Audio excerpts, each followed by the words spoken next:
आखिर क्यों भगवान श्री राम ने महादेव के सीने में बाण मारा?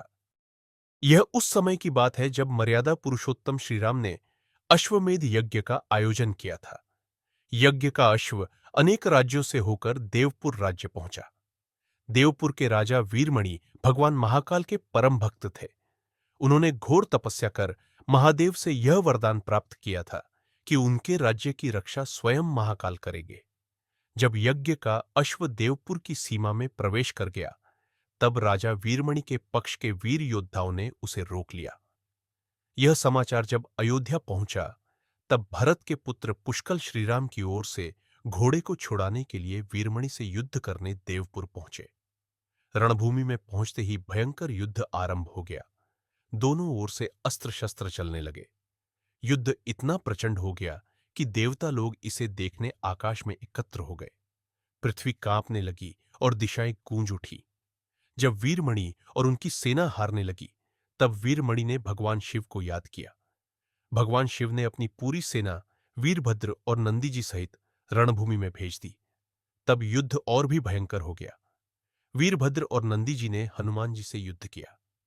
हनुमान जी अकेले युद्ध में टिके रहे और वीरभद्र और नंदी से भी भिड़े।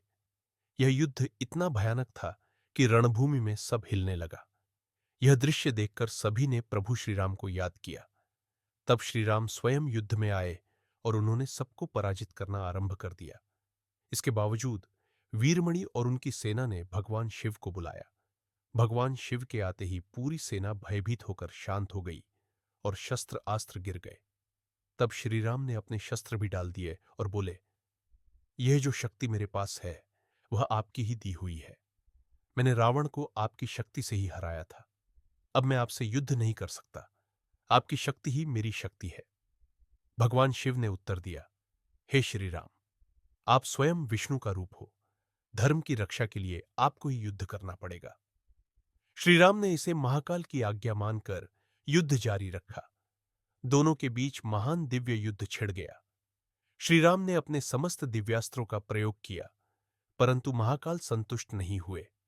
अंत में श्री राम ने पाशुपतास्त्र का संधान किया और भगवान शिव से बोले, हे महादेव, आपने ही मुझे यह वरदान दिया है कि आपके द्वारा प्रदत्त इस अस्त्र से त्रिलोक में कोई भी पराजित हुए बिना नहीं रह सकता। आपकी ही आज्ञा से मैं इसका प्रयोग आप पर करता हूं। यह कहते हुए श्रीराम ने वह दिव्यास्त्र भगवान शिव पर चला दिया। वह अस्त्र महादेव के हृदय स्थल में समा गया और भगवान रुद्र प्रसन्न हो गए। उन्होंने श्रीराम से वर मांगने को कहा। श्रीराम ने अपनी दिव्य शक्ति का प्रयोग करते हुए सबको पराजित किया और अंततः युद्ध समाप्त हुआ। इस युद्ध में भरत के पुत्र पुष्कल सहित सभी वीर योद्धाओं को जीवनदान मिला। इसके बाद महाकाल की आज्ञा से राजा वीरमणि ने यज्ञ का अश्व श्रीराम को लौटा दिया और अपना राज्य रुक्मांगद को सौंपकर शत्रुघ्न के साथ आगे चले।